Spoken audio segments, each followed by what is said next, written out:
સાબરકાંઠામાં ભાવફેરને લઈને વિરોધ હજુ પણ યથાવત છે। ટેન્કરના વાલ ખોલીને દૂધ રોડ પર ઢોળી દેવામાં આવ્યું। હિંમતનગરના જવાનપુર પાસે ટેન્કરમાંથી દૂધ ઢોળવામાં આવ્યું।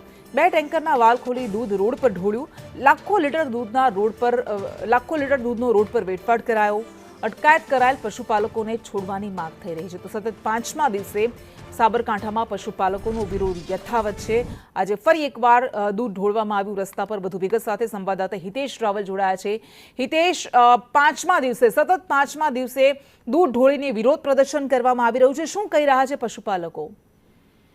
જી કૃષ્ણા, પશુપાલકોનો જે પાંચમા દિવસે જે આક્રોશ જેમનો તેમ છે, જે પોતાની માંગણી ઉપર અત્યારે હાલ પશુપાલકો સાબરકાંઠાના અરવલ્લી જિલ્લાના પોતાનો મામલો જે માંગી રહ્યા છે કે અમને જે દૂધ ભાવનો જે ફેર મામલો છે, જે પૈસાની માંગણી છે કે અમારા ખાતામાં નાખો, એ માંગણી હજી પણ માંગ સાથે પોતાનો વિરોધ પ્રદર્શિત કરી રહ્યા છે। સાથે સાથે જે સાબર ડેરી ખાતે જે થયેલો ઉગ્ર આંદોલન મામલે પોલીસ સામે આવી હતી, ટીયર ગેસ છોડાયા હતા અને તે બાબતમાં જે આરોપીને અંદર પૂરવામાં આવ્યા છે એ તેમને બધાને બહાર કાઢો એવી માંગણી સાથે અત્યારે અન્ય અલગ અલગ જગ્યાએ પોતાનો વિરોધ કરી રહ્યા છે।